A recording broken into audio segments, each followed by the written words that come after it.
Hello, my name is Jim Bullock from iFormulate in the UK. First of all, many thanks to Professor Yuan for inviting me to speak at the Agrochemical Granules Forum.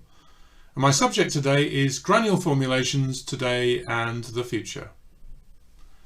And here is an overview of my talk. After a brief introduction, I'll be taking a look at the different types of granules and their applications, before moving on to take a more detailed look at the market for agrochemical granules. We're spending some time to look at the different ways in which granules are made, before providing an overview of some newer developments that we've observed in the market in the last few years. I'll be then taking a brief look at the future and how that might develop for agrochemical granules, before finally letting you know about some ways in which you can learn more about the subject. First, I wanted to say a few words about iFormulate. We're a consultancy company which specialises in helping companies with formulation. We were founded 9 years ago by myself and my colleague David Calvert. We're two experienced industry professionals with a wide range of experiences and contacts. We have experience in industries and products in a wide range of areas that you can see on this slide, and we have experience not only in consulting but also R&D management, strategy, regulations, training and so on. You can find our contact details there, and there's more information about us on the web. Our services are in 3 areas: in consulting, for companies primarily with their formulation challenges. We also provide strategic advice mainly to industry bodies who want to look at their strategy for formulation, science and business. And we also provide training in the area of formulation, science and technology under the banner of iFormulate Skills.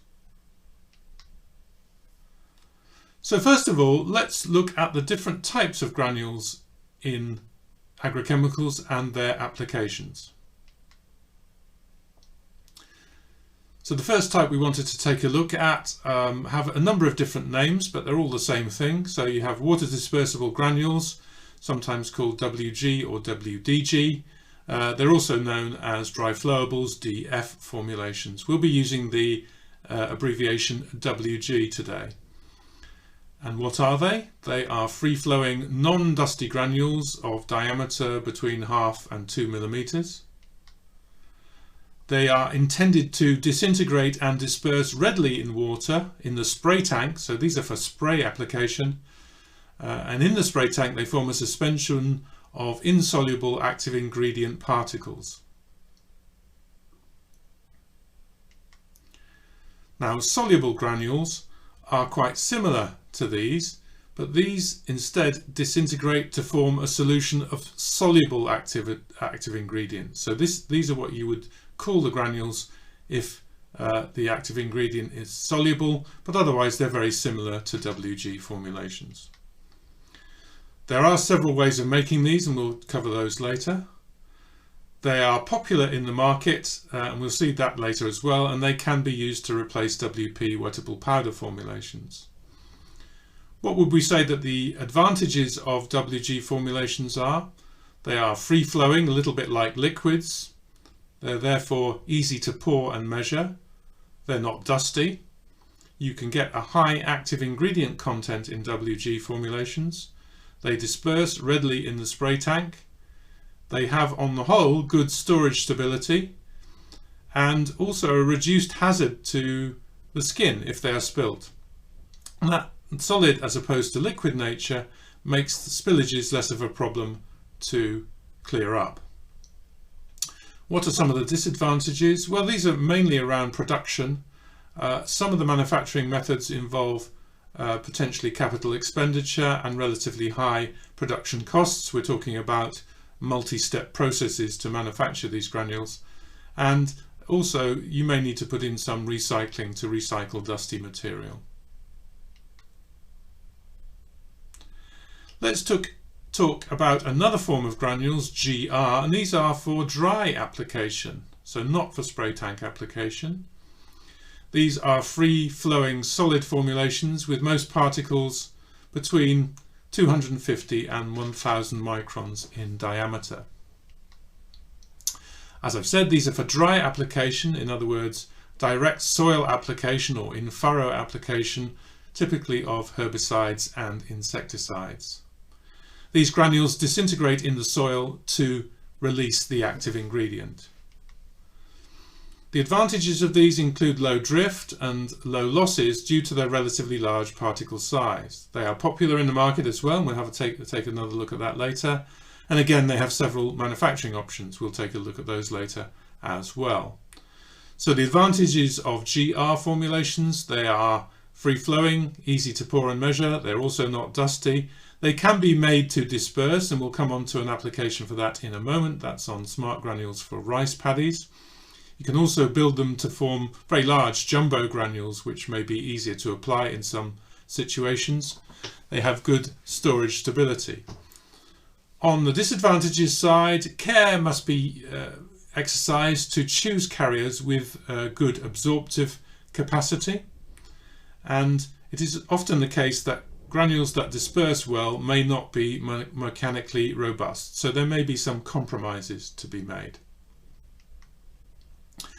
So I just mentioned those smart granules, and this is a nice example of ways in which granules can be applied. So these may be scattered or applied to the rice paddy. As granules, they take up water and sink to the bottom, to the soil below the water level. Once they're at the bed of the paddy, these granules can then break up, and the active ingredient contained within an oil floats to the surface. Oil, being less dense than water, causes that mixture of active ingredient dissolved in the oil to form at the surface where you need it to be for its action as, say, a herbicide or an insecticide. So we call those smart granules because they direct the active to the place that you want it to be. How can you compare granule products with powders? Well, powder formulations are still common, of course, so some good examples of those are wettable powders, WP formulations for spray tank application, or dustable powders, DP formulations for dry application. Typically, many of the particles in these are less than 5 microns in size, and all are less than 45 microns in size. So they're relatively fine in particle size, much finer than granules. Advantages of powder: well, they're typically really easy to make. Simple production processes like dry milling and blending. A relatively low cost, therefore, to produce. You can again get a high active ingredient concentration, and there are no ingredients in there that would cause them to be phytotoxic. On the disadvantages side, you can get quite high dust levels with powders, as you might expect, and that leads to issues with operator safety and containment. Now, to get around this, some people use soluble bags to incorporate the powders in, but this increases the complexity and costs, of course, so not everybody would take that solution. Powders, compared with granules, have relatively poor flow properties, so they're more difficult to dispense, and WP formulations, if you use them in the spray tank, will disperse much less readily than WG formulations. It's also difficult with powders to build in more complex controlled release properties or find ways of enhancing the adhesion of that product to the target. So that's a brief overview of granule types. Now let's take a look at the market in more detail. And here on this slide, we've taken data from the pesticide manual. We did that in 2020. And these numbers that you see in the column, the second column here, are the numbers of active ingredients which are made and sold in the corresponding formulation type. So we're referring to numbers of products, not to their value or volume. And we'll come on to value and volume in the next slide. And this shows you roughly the popularity. Which of these has the most active ingredients? Well, WP, wettable powder formulations, are still the most popular in terms of the numbers of active ingredients which can be formulated as WP. Next, however, comes GR formulations with 260 or more than 260 active ingredients listed, and then WG formulations are nearly as popular with over 200 active ingredients listed. So that gives you an idea in terms of the numbers of active ingredients and the popularity. But let's look at money and the value, and here is some data taken from Formulations 2020, a report that we produced for IHS Markit recently. And this gives you a market value by formulation type, and here you can see that the most popular formulation types are not solids at all, they're liquids. So SC formulations, EC formulations and SL formulations are the most popular. So liquid formulations values have a much higher value share than solid types. But next then comes 12% WG and at 7% WP formulations. So those water dispersible powders or granules are relatively popular formulation types, with WG having a good value share. And interestingly, although there are far more actives, as we've seen from the previous slide, which are formulated as WP, actually WG has a higher value in the market overall. This chart now shows plant protection market volume broken down by product type. So this time we're looking at volume in tons. So this is not money, this is volume. And once again, the liquids are ahead. So liquids, SL, EC and SC formulations are by far the largest in terms of their volume, followed then by WG and GR formulations, which have approximately equal volume, with WP being somewhat lower in volume.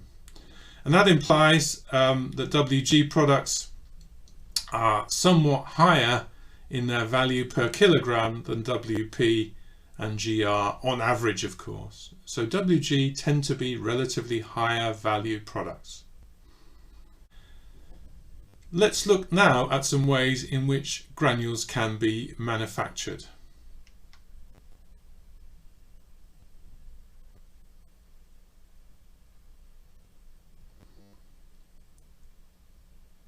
And here are the most common methods. First of all, extrusion granulation.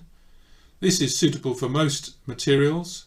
What you do here is to make a powder premix of the active ingredients as well as the co-formulants, and then blend that well.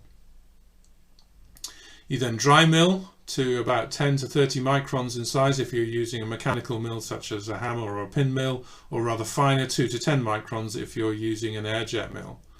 You then add water to that dry mixture to form a paste, and then extrude and dry to form those somewhat elongated granules around about 1/4 to 1 millimeter in diameter and about 5 to 10 millimeters in length. The next method is fluid bed spray granulation, which is suitable for higher melting active ingredients. So if the melting point's above 80 degrees, then you can use these in a fluid bed. And here what you do is take a powder of the active ingredient and the co-formulants, fluidize that in a fluid bed with hot air, and then spray on the water and the binder solution to agglomerate those particles together and finish off with drying in the same fluid bed. So here what you're providing is an aggregated structure or a granular structure that you can see in the picture here, particle size 50 to 350 microns on average. Finally, spray drying. Here the disadvantage of course is that the plant can be large and expensive, but there are some good properties that you can get from spray drying. So what you do first of all is to take a suspension or sometimes a solution or emulsion of active ingredient and co-formulants as a fluid. You then spray that through the spray nozzle, and at the same time as the spray falls to the bottom of the tower, you dry those droplets with hot air, with the result that at the bottom of the tower those droplets have become solid particles, solid dry particles. Size about 50 to 200 microns, so a bit finer than the other methods, but there are ways of agglomerating spray dried powders in the tower or with a subsequent processing step such as fluid bed. And what does that mean for dispersion in water? Well, it does mean that the extrusion granules are slower to disperse. The spray granules, spray drying granules tend to be somewhat faster to disperse, and the fluid bed types are somewhere in the middle. Let's look at some typical compositions of WG formulations. You can have, as we say, quite a high active ingredient content, so between 20 and 90%. You'll have a small amount of wetting agent and rather more dispersing agent, typical surfactants and polymeric surfactants you can see there. You'll have a binder, these can be lignosulfonate or synthetic polymers, an anti-caking agent such as kaolin or talc. You may need a water-soluble salt as a disintegrating agent to help the particles break up in the water of the spray tank. You may have an anti-foam, a buffer, and some sort of filler, typically silica, bentonites, kaolin, or some inorganic soluble salts there as filler or carrier. Let's look at the GR formulations and how you might make those now. So some typical methods, first of all, is to coat the active ingredient, which would be a fine powder, onto the surface of a carrier, and carrier is something very often something as simple as sand. So what you would do here would be to coat the active ingredient onto the fine powder using a binder solution, something like PVP, and mix that all up in a blender, and that binder can be used to control the release rate of the active, so that the quantity and the type of binder can be used and selected to control the release rate of the active. Second way of making granules is to use an absorbent carrier and to impregnate into that a solution of the active ingredient in a solvent. Again, you'd use a dry blender and spray on the active ingredient solution. Here what you've got to choose is a carrier with the right absorption capacity. And the final method of making GR formulations is very similar to what we've seen already for WG, and that's from extrusion. So you would extrude a paste made from a powder blend with water. Let's have a look at some typical compositions. So GR formulation, somewhat lower active ingredient content, up to 40%. You may need some solvent in there as well. Some stabilizer. Some carriers have acid groups which can attack the active ingredient, so you may need to put a stabilizer in there. You'll have a binder, which will be a polymer or a resin, something like polyvinyl pyrrolidone, PVP, or PVA, polyvinyl alcohol. Some surfactant may be needed there to help the granule break up in the soil or in the paddy in the case of those smart granules that we saw. A carrier then absorbs that active, and we've listed a number of different carriers there. They can be inorganics, organics, or botanical types. Let's now take a look at some new developments. We've looked about how we historically make granules, but in recent years we've looked at some newer developments going on in the market and in publications that tell us a bit about the way that the granules may develop. So first of all, we talked about the ability of granules to disperse readily in the spray tank, and there have been a number of studies on this, and one interesting one looked at prosimidone as the active ingredient being granulated in a fluid bed, and here combinations of PVA together with sodium lignosulfonate were used as a binder. And what the authors found was that the addition of PVA to replace some of that lignosulfonate increases the dissolution time. So PVA content, the amount of PVA increasing, correlated with the granule diameter increasing, and within the disintegration time increasing. And it's possible to control these properties by adjusting the solubility, the water solubility of the binder. So here we can see two graphs, the diameter of the granule against PVA content, and the disintegration time of the granule against PVA content, up to about 5% PVA in the granules. What the authors also found is that higher PVA content correlated with harder granules, and that increasing median diameter correlated with increasing liquid flow rate in the fluid bed and with reduced spray air pressure for the spray of the binder. They also found that disintegration time reduced with reducing flow rate and increasing spray air pressure, so the reverse of the previous point. And that was because more porous particles were produced when you reduce the flow rate and increase the spray air pressure. You increase the porosity of the particles, and the disintegration time was reduced. And if you're interested, here is the reference for the article that we were taking a look at in that case. Let's now look at alternatives or possible additions to WG formulation technology, and there are a couple of examples which we thought were interested in the area of solid nanodispersions. In this case, pyroclostrobin was used as the active ingredient. It was dissolved in a solvent, ethyl acetate, and then this solvent AI mixture was emulsified with a non-ionic and an anionic surfactant to provide an emulsion, both with steric and electrostatic stabilization through that choice of surfactants.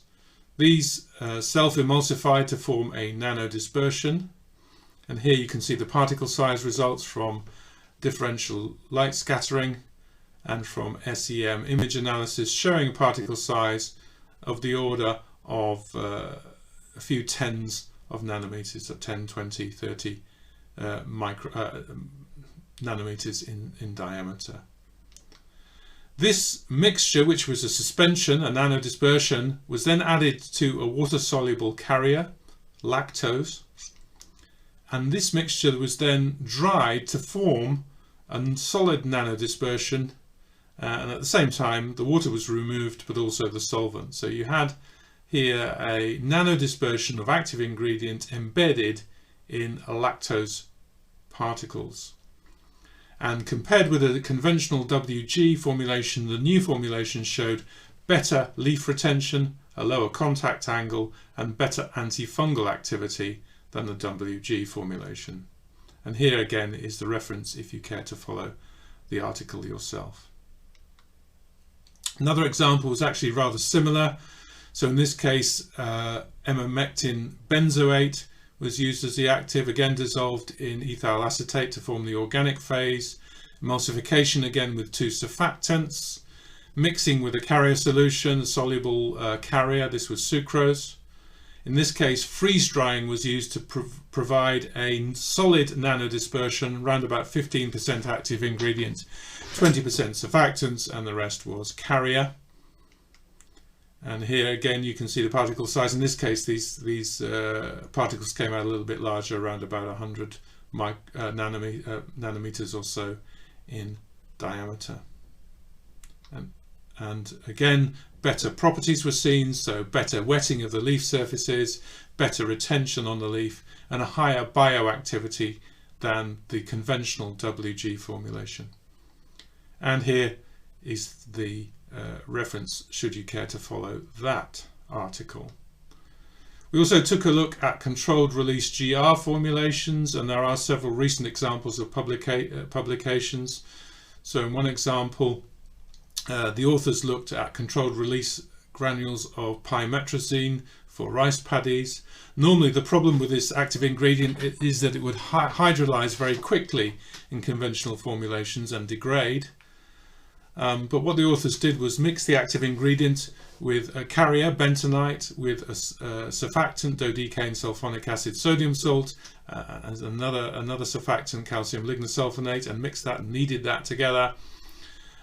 These were then added to the core particles of bentonite in a pan granulator, so that this mixture adhered to those core particles of bentonite. And then finally, to provide the coating and the controlled release properties, an ethanolic dispersion of epoxy resin and polyamide resins was sprayed over the mixture and cured at 95 degrees for 25 minutes. That provided good controlled release and efficacy against the target insects.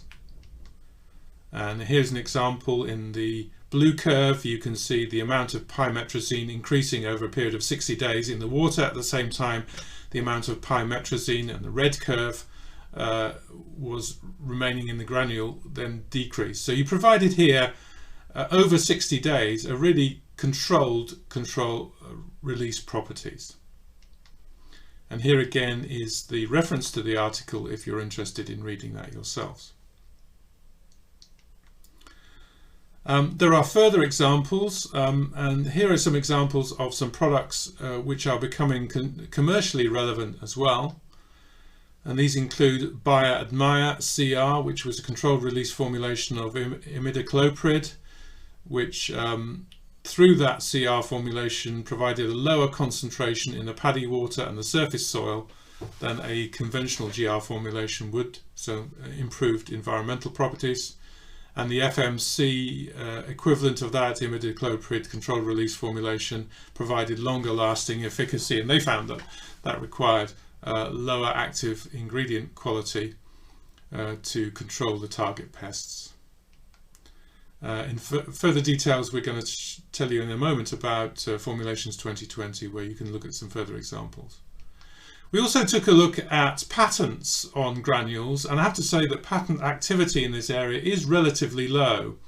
So it's not a huge area for innovation, but we did find some examples. So there's examples of combination SC and CS products formulated as granules through spray drying. You can extrude using fairly conventional co-formulants like lignosulfonate and ionosurfactants to granulate bioinsecticides, and natural products such as zinc eugenol can also be formulated with fairly conventional dispersing agents and binders to form granules as well. For WG, rather more patents were seen over the same time period. Some of these relate to that kind of controlled release functionality that we've shown you before, but some focus on biocontrol products formulated by GR. Finally, or nearly finally, let's take a look at the future. And here's a bit of speculation, but we would say that WG and GR formulations are mature and well-established technologies. They are popular in the market, but somewhat less popular than liquid formulation types. We don't see any reason for that situation to change. We think these WG and GR will remain popular, but there's no reason for them to overtake liquids. We do know that multiple AI formulations and combinations are likely to increase in popularity over time due to resistance problems and issues. And we do think that WG and GR are highly suitable formulation types for those products. So that will keep those as strong formulation types. There's also market growth in biocontrol, particularly for products based on microbial activities. And again, as we've seen, WG and GR can be used. They're highly suitable for biocontrol products. We do think the rate of innovation and new developments is quite low, but we do think those two areas that we pointed out there, the nanodispersions in solid form, are very interesting in terms of their development, and controlled release developments in GR formulations are also of interest too. One open question, I don't think we can answer that yet, as we move towards low water applications, drone or automatic applications, will WG and GR be as popular and suitable? So now finally, just a few ways in which you can learn more. We have mentioned the IHS Markit special reports that we have co-authored for IHS Markit. So one on crop science formulations in 2020, one on bioformulations also in 2020, one on sustainability, which will be produced very soon this year. If you're interested in any of those reports, then go to the IHS Markit website that you can see details of there.